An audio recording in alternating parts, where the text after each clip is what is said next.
Hello, you beautiful, beautiful people. Welcome back to Forza Horizon 4. Welcome back to the channel. I hope you're well. Today, we're checking out this week's brand new car to Horizon 4, the 1992 Alfa Romeo 155 Q4. There are some amazing upgrades for this car, so if you are new around here, definitely consider subscribing. We just hit 12,000 subscribers.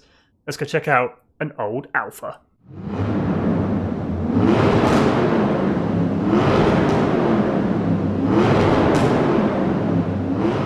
To add the Alfa Romeo 155 Q4 to your garage, you need to be grabbing 50% completion for the spring season for Series 30. Here it is then, the Alfa Romeo 155 Q4. Not the best looking car to be added to Forza Horizon 4, but we do have some body modifications that is going to switch that up significantly. We've got a 2-litre engine, single turbocharged, pushing out 190 horsepower through all four wheels, and a 5-speed gearbox. Again, we've got some engine swaps that are significantly going to change this car's performance.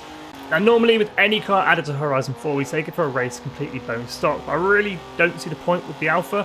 4-wheel drive at 190 horsepower, it's going to be fairly easy to race and drive completely stock. So we'll jump straight into the upgrades, see what this thing can do. Upgrades and customization then, let's jump straight to engine conversions. Let's rip out this 2-litre 190 horsepower stock engine. We can have in its place a 1.6-litre inline-4 turbo rally, a 2.9-litre V6 twin turbo, a 4.7-litre V8, and a racing V6. I believe that's a brand new engine to Horizon 4, and it's just specific to the Alfa and could even be out of the touring car. So we're going to go ahead and slot that in. Drivetrain swaps, we've got the option to make it rear-wheel drive, but I think I'm going to keep it four-wheel drive. I'm going to go ahead and slap on some twin turbos. We're now pushing out 432 horsepower. We'll come back to aero and body modifications in a second. I want to go ahead and take a look at the tyres. Now, we can have the normal street tyres, sport tyres, race tyres with writing, rally compound, drag, and then at the end, we have vintage race tyre compound. And these things are the grippiest tyres in the game. And I definitely want to be fitting those to my Alfa 155. Going to make them as wide as I can, front and rear, giving me maximum grip. Gone ahead and done race brakes. Let's go ahead and see how much this drops to the deck on race springs. Look at that. It's starting to look like a race car.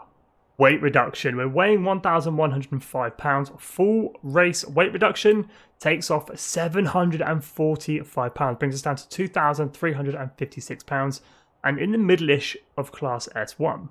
Aero and appearance, and we've actually got some decent options for once. We've got some body kits. They are from Alfa Romeo. I believe they're from the touring cars.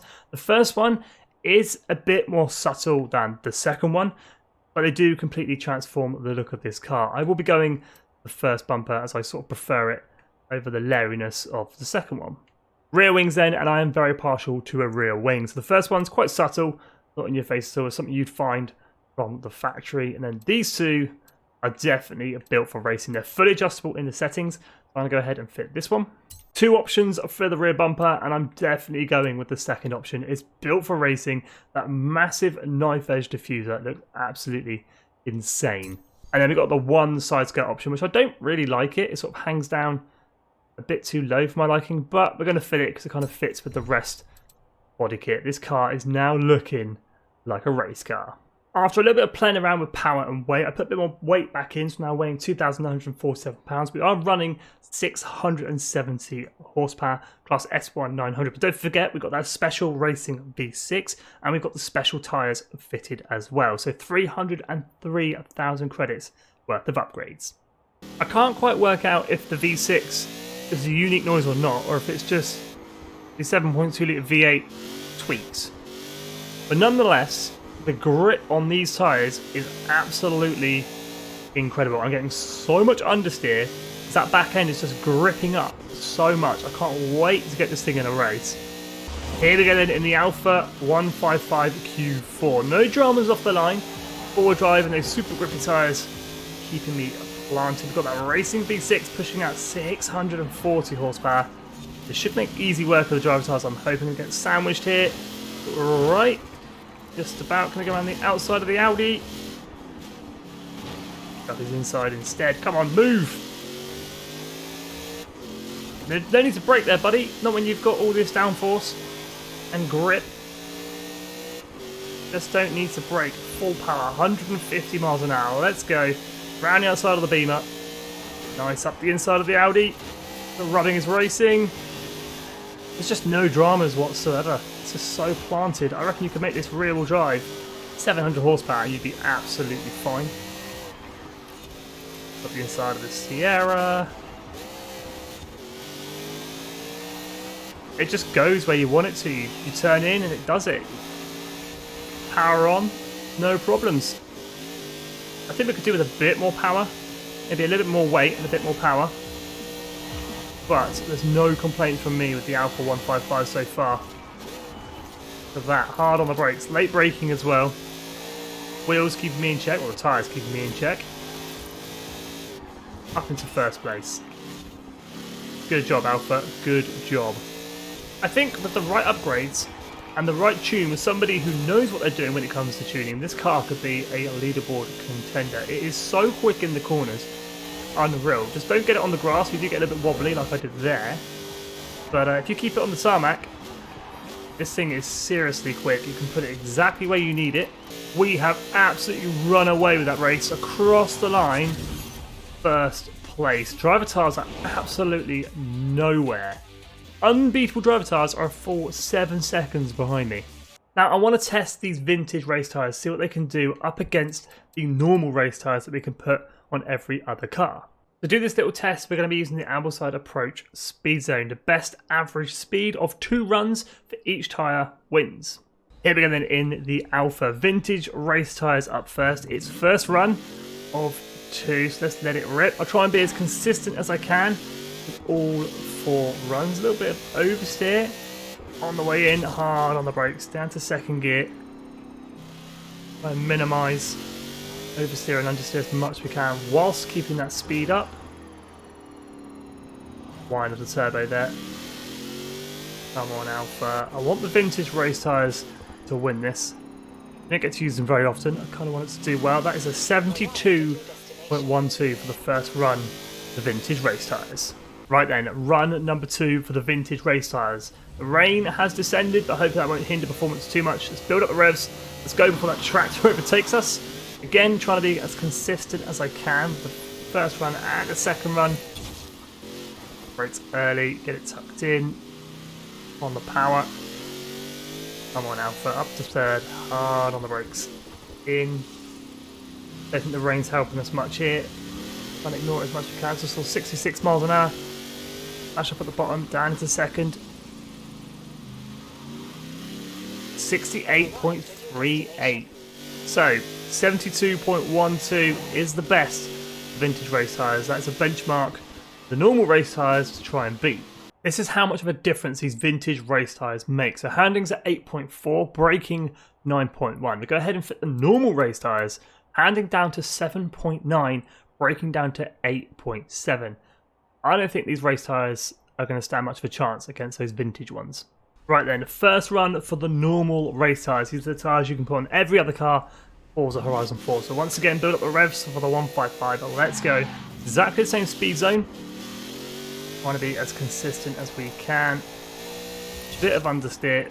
Braking and handling are definitely down. I can sort of feel it. Will it make much difference to the speed though? 72.12 to beat. Come on, old race tyres. Hard on the brakes. Definitely feeling the braking. That is 68.79 miles an hour. And it's in the dry as well. Second run for the normal race tyres. Build the revs up, let it rip. A little bit more wheel spin on the old takeoff. Hard on the brakes. Full power, trying to get as much speed as I can out of these tyres. Probably didn't need third there. Turn in. Ooh, a little bit of oversteer. Hard on the brakes. Definitely on the brakes where I'm feeling these tyres struggle. That is 70.27.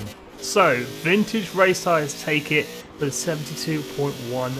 2.10 miles an hour quicker. A 2 mile an hour difference on that little speed zone between these two tyres may not seem like a lot, but when you're in a race and you come out of a corner 2 miles an hour quicker than your opponent on the straight, that is going to make a huge different. So when upgrading this car, I highly recommend using the vintage race tyres. We've got some of the grippiest tyres in the game. I want to go ahead and make this thing fast. So we're going to go ahead and swap in the 4.7 litre V8. We're also going to swap in some rear wheel drive, and we're going to bolt on a supercharger. I've gone ahead and done some upgrades. We are slightly heavier at 3,300 pounds, but we do have 838 horsepower. We slotted in the 4.7 litre V8, but we are still on the vintage super grippy tyres, still S1 900. Okay, I'm actually starting to think it was the four-wheel drive that made this thing super grippy and not the vintage race tyres. Now that we're rear-wheel drive, it's a little bit slidey, did I say? But let's check out the motorway. 4.7 litre V8, 820 horsepower, was it? 30 horsepower? Just let it rip. Revs up, let it go. All the wheel spin in the world. This is what worries me about it being rear-wheel drive, but the speed is there. So now I've sort of got the grips in the corner. At high speed, it'll definitely have the grip. And that is some speed. That's 180 in an old 1992 Alfa 155. 200 miles an hour. This thing is incredible. I'm going to have so much fun in this Alfa in the next coming weeks. 225. Oh, that was a small gap. And we've still got the handling at this speed. I can nip through traffic and put it pretty much where I want. 230 miles an hour. Side of the Mini, turn in. Oh, I'm on the grass. That's a crash. Whoa, off a bridge. Backed up. Well, it was going well.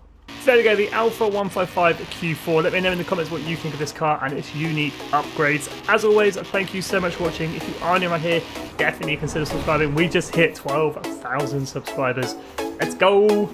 Stay safe and have an awesome day.